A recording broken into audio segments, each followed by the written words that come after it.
first question I have is, you don't believe in evolution, right? Okay, so there's this problem about evolution. It is that the term itself is not used in a way where the scientific meaning of the term will be consistent with the linguistic meaning of the term. Okay. So when somebody tells you, do you believe in evolution?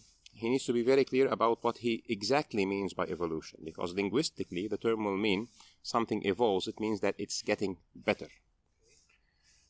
So when you look at the claim of the theory of evolution, it says that life has started from a common ancestor, which is a single cell. They call it Luca. And then from this Luca, which is a unicellular organism, a very simple unicellular organism, you have all this diversity of life. When you look at one cell versus a human being or a whale or a lizard or a cow or something, there is obviously a gradient that is increasing. So practically, evolution will mean diversification and change of life with increasing complexity. This is the general gradient, all right? But then when you look at the modern form of the theory will be saying that evolution means that there is change, that life changes, okay? So when we look at what change means, there are kinds of change that we cannot say that they are not there. It doesn't make sense to not believe in it. But then the question is, do you need the theory of evolution to explain this kind of change, or the theory of evolution will be essentially an imposter to something that does not need it, okay? So let me tell you this. You go to get some training on football, or you go to the gym, you're pumping metal, okay? And what happens is that your body changes. Yes. So you start not having that much muscle, and you end a very muscular person, and you can lift weight. So you have changed, okay? But is this evolution? Obviously, it is not evolution, because you are the same person, your genetics are the same, but your body has responded to an external effect, and you have developed muscles. Adaptation, then, you call it? Or... This is essentially the effect of training, or the effect of a response to a certain kind of stress. Okay. All right? So you can find that response to a certain kind of stress, for example, through training. But we know that your children will not be muscular just because you were going to the gym. They will need to go to the gym themselves, right? So this kind of change that occurred to you is not going to be inherited into your kids. But let's then look at something else. You have a certain environment, and this environment has a certain creature, and then there is a change in the environment. So some individuals of that creature are more suited to respond to that kind of change. Evolutionists like to give that example. So let's say that there is an environment where there are frogs, okay?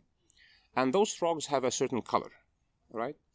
And then let's say that a certain predator comes to this environment, a certain bird, and that this bird, for example, is more sensitive to pick the more brightly colored frogs versus the darker colored frogs, all right? So what's going to happen is that the more bright colored frogs will be eaten, and then the darker frogs will become the dominant kind of frogs. So now you start with a status quo that you have different colors of frogs, and then you're losing more of the brighter color, and the darker color have a better chance to survive. Now the darker color now have better chances to breed. So even when they breed with the lighter color, the offspring is more towards the darker side. So under this condition, the genetics of the frog that has darker color and lighter color will now be drifting towards more and more generations having darker and darker and darker color. This kind of thing, in my opinion, I would not call this evolution at all, because the genetics of the frog already had all this spectrum of colors. What is happening is that you are eliminating one kind of a color or one kind of a feature. You start with a forest where there is plenty of food, and then the grass kind of food is getting less, and more food that is on the trees is getting more available. So the creatures with longer necks, all right, will be at a better position than the creatures that can eat from the ground. So you look, for example, at something like the giraffe, all right, where people like Lamarck has looked into. And he says that with time, those giraffes are reaching more and more to the trees. So the genetics of the giraffe expresses more and more of a longer neck. So you have this generation of giraffe with that long neck, and then a longer one, and then a longer one becoming dominant. And with time, with the continuous breeding of these giraffes with each other, the shorter neck giraffes are eliminated out of the... Because they cannot reach the food as much. And then, like for example, you are in a train station or in a stadium or something, and there is this very tall guy. You see the tall guy, all right?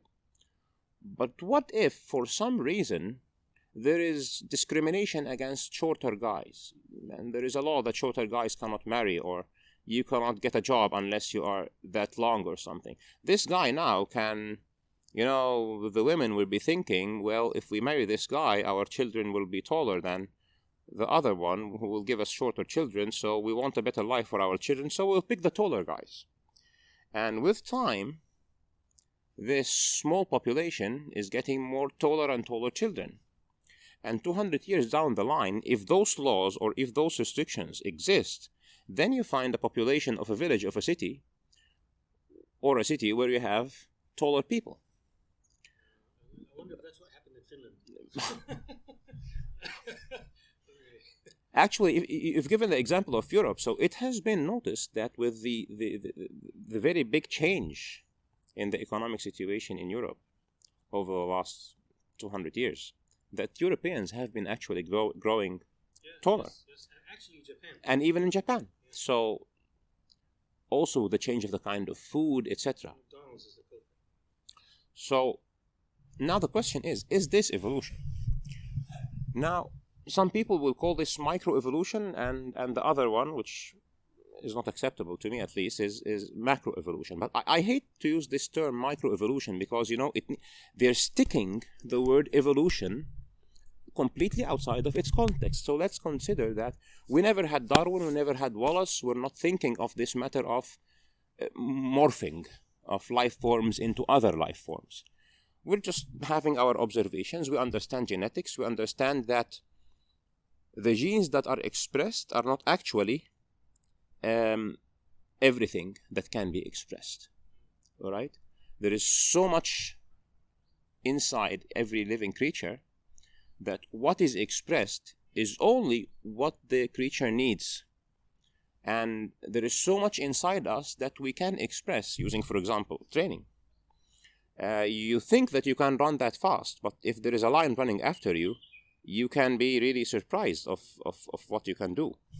And if you're jogging every day, then your efficiency and your performance versus somebody else who never exercises, it's as if you're a completely different creature, right? And he will just be dead meat after 100 meters. You'll be running for 10 kilometers and you're okay. If you're running marathons, it's completely different. So are you a different creature in this case? Or you have just expressed capabilities that are commonplace in other humans, but you have worked hard to make them expressed by default. You will go to the building, you will take the elevator, but somebody else will run up the stairs. He's crazy enough, he will run up the stairs even if it's in the 20th floor. It's normal for him, okay? But then you know that this guy was, running marathons, or he was a gymnastic champion. Okay, let me rephrase what I think I understood from you. I think what you're saying is, if by evolution someone means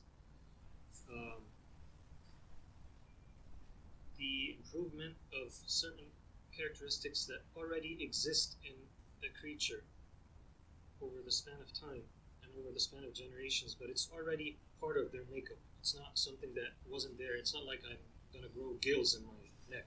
Absolutely. Right? But I can improve my efficiency of my lungs, for example. Absolutely. I can actually make my lungs a bit bigger, my heart a bit bigger, generation over generation, but it's still within the confines of what I am as a human being or whatever creature I am. Is that right? Absolutely. And for example, for your example that you have given here, I have been fascinated lately with something called free diving. Yeah. And those guys, it's like they're not human, right? And they just jump into the water. They have nothing. They have this, I think, a kind of lead or something so that they would sink. But they have nothing. There is no oxygen tanks. There's nothing. And they're spending like 14 minutes. There is a 14-minute record. Yes. I think I'm not sure if it's 20. even broken now. It's even 20. Yes, they're so crazy records. I think women, I think, are in the 11 to 14. I think men have even gone past that. And when I have looked into the science, it turns out that human beings have these amazing mechanisms that once you dive into water, this mechanism will kick in, and even the distribution of oxygen in your body will get altered, and the body will give oxygen to your brain and to very important organs like the heart, for example, while the rest, less essential organs of your body will start oxidizing and metabolizing food anaerobically. And with training, where you can train your body to accommodate a certain level of lactic acid, you can just do this crazy thing. And then there are those guys in a certain island somewhere in Asia where, the population there is, living on picking things from the floor of the sea, like, pearls and this kind of thing. And this is what they do. And since this is what they do, you can remember the example of the tall guy in the stadium. Like almost everybody, if you cannot do it, you're the poor guy there, okay? So everybody can do it. So is this really a new human species? No. The guys that are more suited to do this kind of life have grown richer at a point of time. They had a better opportunity to marry. They have more offsprings that are more healthy because they have better money, etc., etc. And those guys now have generation after generation. It is commonplace for them. It is commonplace for them. Like when we also look at human cultures, this culture or this civilization is more into building, this more into, navy, this is more into climbing mountains, etc. At a point of time, some people who were okay with climbing mountains and a lesser level of oxygen, liked to live in the mountains. Others who were more into the kind of body work that is needed for farming went into that. Others, like those guys on the islands, did the fishing thing. So once again, we look at this thing about how rich our real composition, our real genetic composition is. And we look at the kinds of capabilities that can unfold, and we do not call it evolution. We call it response to stress, we call it training, we call it breeding if you're talking about animals, we call it inheritance. And all of those things together just work together so that the best features in a specific creature, in a specific environment, are always expressed. So this is the first thing. And the second thing that is very important, because what the theory of evolution is saying is that there's this mechanism called natural selection. And the way they are presenting it is that natural selection, so it has two words, so natural, so it is something that is in nature, and when you hear the word nature, then there is a backdrop of naturalism, there is a backdrop of blindness, there is a backdrop of no intent. There is nobody thinking. It is mechanical. It's just happening. And then selection. So the word is really contradictory if you look to the philosophical aspect of it. Because selection is like somebody intends to do something. I have 2 cups and this one is hot and this one is cold. I'd like to have a hot drink, so I'm selecting the hot one. But set aside the philosophical aspect of it. So the claim is that nature is who has selected the darker frog. Nature is who has selected the taller guy. Nature is who has selected this or that. Nature is self-progressing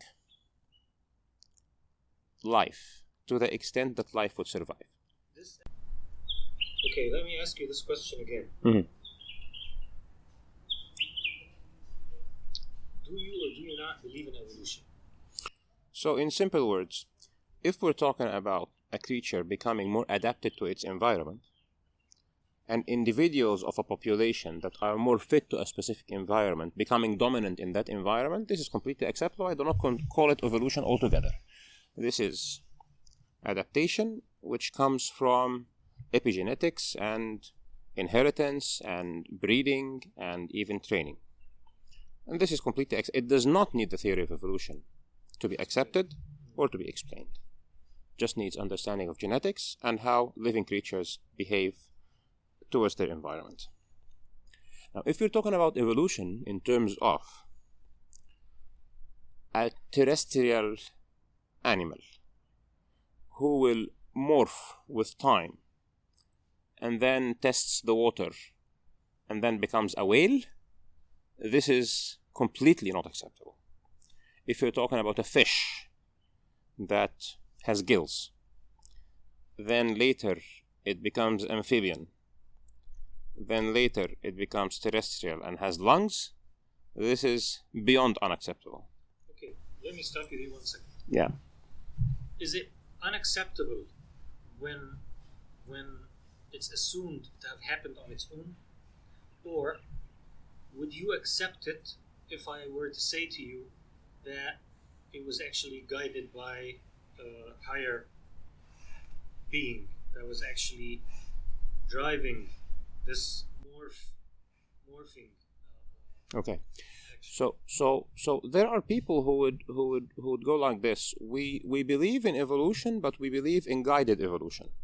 Okay? They call it guided evolution, or some other term that reflects different people in different languages will give different, things that you can translate into something in English that you can say it's guided evolution. Okay? But now this is like if I tell you that, for example, I am a married bachelor, it doesn't make sense, right? And the reason it doesn't make sense is that here you're using the word evolution in a linguistic context, not in its scientific term context, because the theory of evolution has already reserved that name. If you want to use it, you need to take notice that you are using it the way that already evolutionists have defined it. All right? And the way they define it is that they insist that there is no element whatsoever of supernatural intervention, there is no element whatsoever of intent or design, there is no objective function, there is no goal, there is no aim, there is nothing.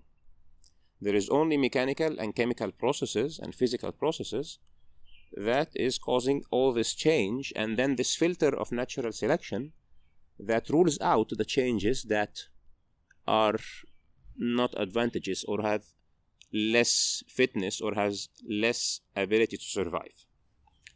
So now, just to get out of this linguistic trap, let's modify the question. Would it be okay to believe that there is, for example, guided development of life? Let's call it development, okay? Because they didn't reserve the word yet, okay? So, should we believe in guided development? Now, this question maybe has three branches. Number one, do you want to believe in it because it will be more consistent with religion?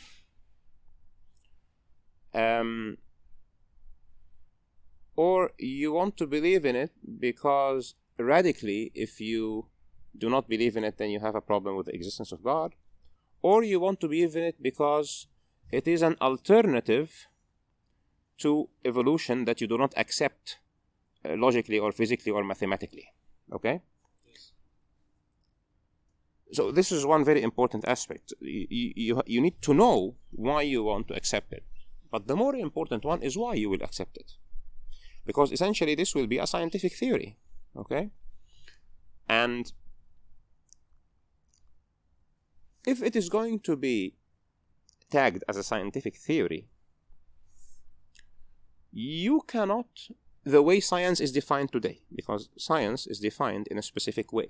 It needs to be, things need to be empirical. They need to be subject to experimentation, okay?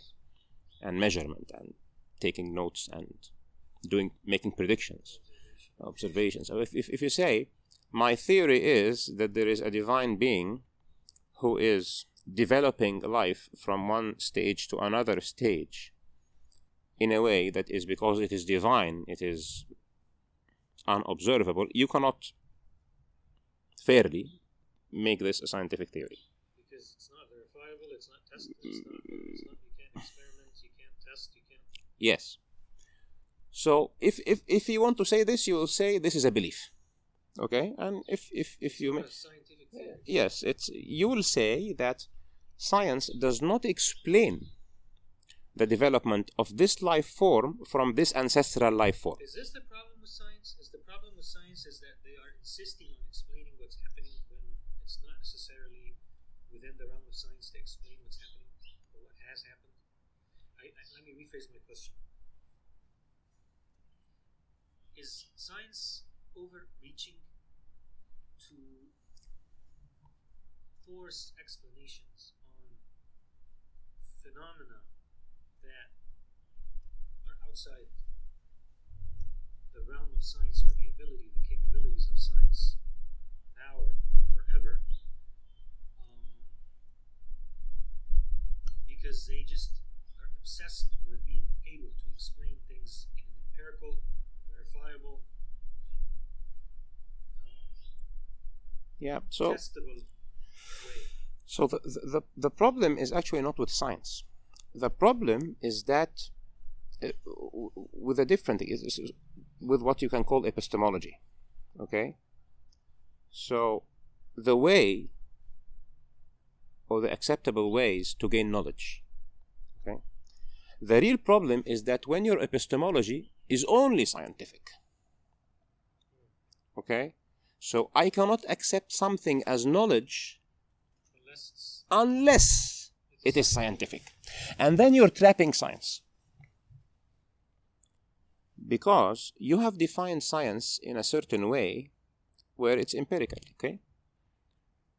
We do a measurement and the measurement gets something. We do many measurements and you start doing interpolations and we start producing laws and rules and formulas. And if this is your epistemology, you have trapped yourself in the circle of science. Science is innocent. Science is the way you define it. So let me tell you this. I ask you something and I trust you. Okay? You tell me that outside of this garden, there is a spaceship. Alright? So I have no way to get out of the garden and make sure that you're telling me the right thing. Now, if my epistemology would accept witness as enough evidence, I will start taking actions based on what you have told me.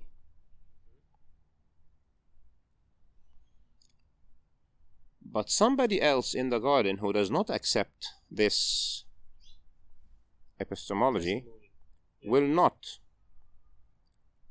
do what I am going to do. Okay?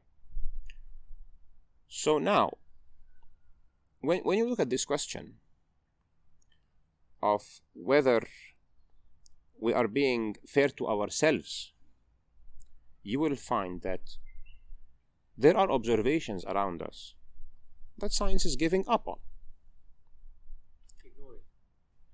It's giving up on. So we feel that we are human. We feel that we are not our body.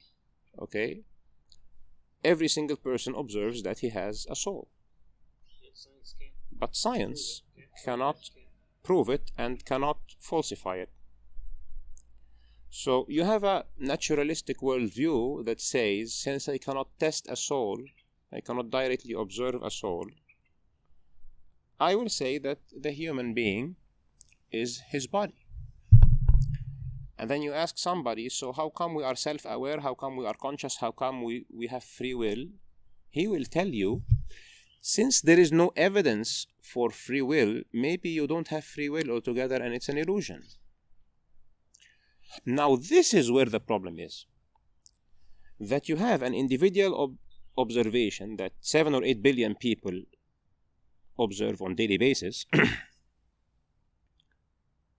And because you have restricted yourself in science, all what you can say is that, no, we don't have a soul. The only problem is that we do not yet understand how biochemical reactions and electrical impulses in the brain, which is that wet computer, is generating this illusion. So the response of the naturalistic mindset to a guided development theory will be that you are invoking a god of gaps. Let's go back to the theory of evolution. Because all what you are trying to do is to explain how this transition from this ancestor to the next one has happened, and you want to plug in a divine intervention here. I would rather say that it is random mutations that have been filtered through natural selection, because I can relate to it in the naturalistic worldview.